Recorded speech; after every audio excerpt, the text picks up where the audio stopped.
In the 6th century BCE, the Mediterranean world was a patchwork of rapidly expanding city-states, places where democracy was being born in some corners, while absolute tyranny tightened its grip in others. On the southern coast of Sicily sat the ancient city of Akragas, a wealthy, powerful metropolis defined by its massive stone temples and thriving trade routes. Yet, beneath the veneer of architectural grandeur lay an atmosphere of pervasive dread. The city was ruled by Phalaris, a despot who had seized power through a violent coup and maintained his grip on the populace through a network of spies and public executions. Phalaris understood a fundamental rule of autocracy: power is not merely maintained through force, but through the psychological immobilization of the public. To prevent uprisings, the tyrant required a deterrence so severe that the mere mention of it would silence dissent. He actively sought out engineers, philosophers, and artisans who could help him project this image of absolute terror. In Athens, a skilled artisan named Perilaus saw an opportunity in the tyrant's dark reputation. Perilaus was not a soldier or a politician, he was a master metalworker, a brass founder who understood how to shape copper and zinc into beautiful, complex structures. Motivated by the promise of immense wealth and royal favor, Perilaus began designing a device specifically tailored to the psychological cravings of a sadist. He did not just want to build a weapon, he wanted to engineer a grand theatrical spectacle of death. When Perilaus arrived at the court of Akragas, he presented Phalaris with a magnificent, life-sized statue of a bull cast entirely from gleaming, polished brass. To the casual observer, it appeared to be a standard, religious offering or a civic monument celebrating the strength of the city.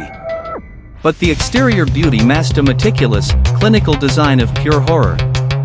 The statue was entirely hollow, crafted with a heavy, reinforced hatch concealed along the shoulder blades or ribs. The interior cavity was shaped just large enough to fit a single adult human being, forced into a cramped, fetal position where movement was virtually impossible. The true genius of Perilaus's design, however, lay not in the restraint of the victim, but in the acoustics. Perilaus was deeply fascinated by the physics of sound and wind instruments. Inside the nasal cavity and throat of the bronze bull, he had constructed a complex labyrinth of internal pipes, stops, and resonance chambers. Perilaus explained to the court that standard executions were messy and unrefined. The desperate, high-pitched shrieks of a dying person often elicited pity from the crowd, which could accidentally spark a riot. His machine solved this structural flaw. When a victim was locked inside and a massive bonfire was lit directly beneath the bronze belly, the air within the chamber would superheat, gradually roasting the occupant alive. As the victim gasped for oxygen and screamed in agony, their cries would be forced through the acoustic piping. To the spectators standing outside, the muffled, distorted screams would resonate through the heavy metal as the deep, furious, and terrifyingly realistic bellowing of a rampaging beast. Phalaris walked slowly around the gleaming monument, listening closely as the Athenian artisan proudly detailed the mechanical efficiency of the furnace and the musical properties of the throat pipes.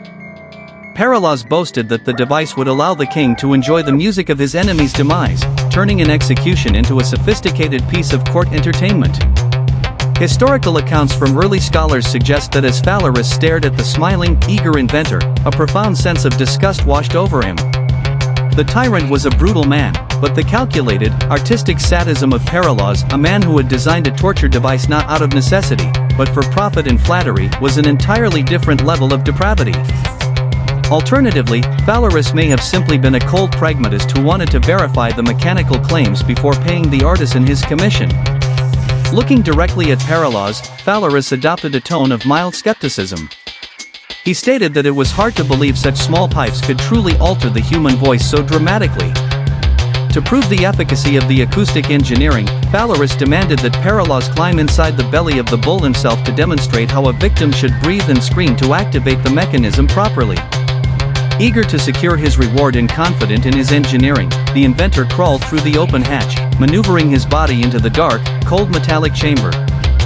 The moment Perilaus was fully inside, the atmosphere in the courtyard shifted instantly.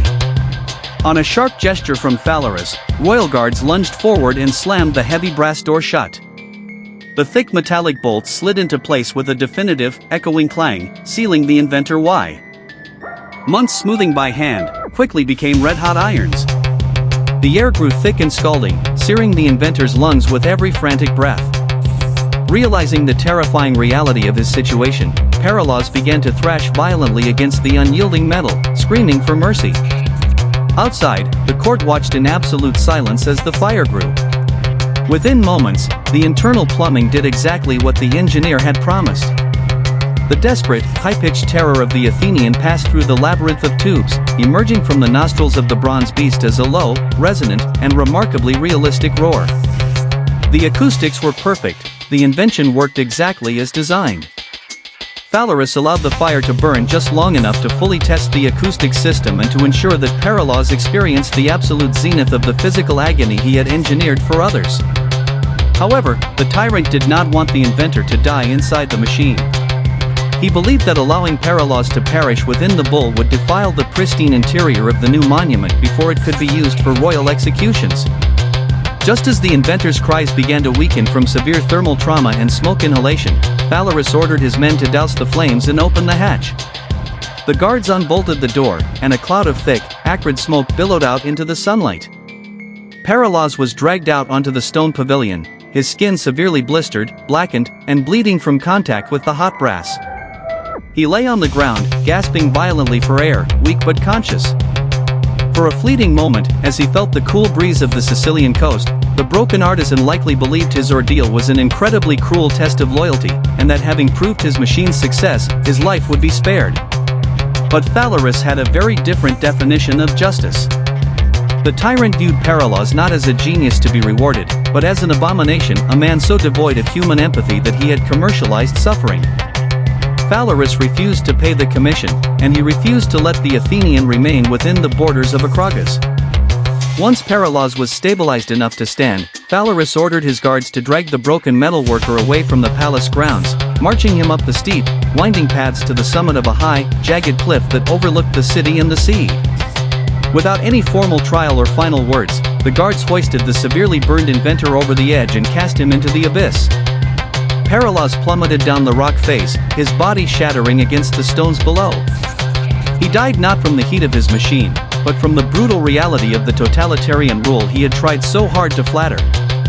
His death established a profound historical irony that would echo through Western literature for millennia. The very first person to suffer the terror of the Brazen Bull was the man who had conceived it.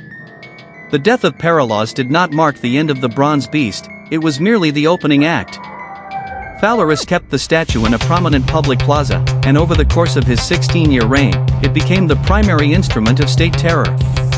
The bull was used to execute political dissidents, wealthy landowners whose property the tyrant wished to seize, and anyone suspected of harboring rebellious thoughts. The terrifying nature of the executions, where families had to watch a beautiful statue roar while knowing their loved ones were being incinerated inside, successfully suppressed major uprisings for over a decade. However, tyranny built entirely on theatrical terror carries an inherent expiration date. In the year 554 BCE, the boiling anger of the citizens of Akragas finally reached a breaking point. A wealthy and influential citizen named Telemachus mobilized the populace, leading a massive, coordinated rebellion that overwhelmed the palace guard. Phalaris was captured alive in his quarters. The furious citizens dragged the old tyrant down to the public square, stopping directly in front of the notorious bronze monument.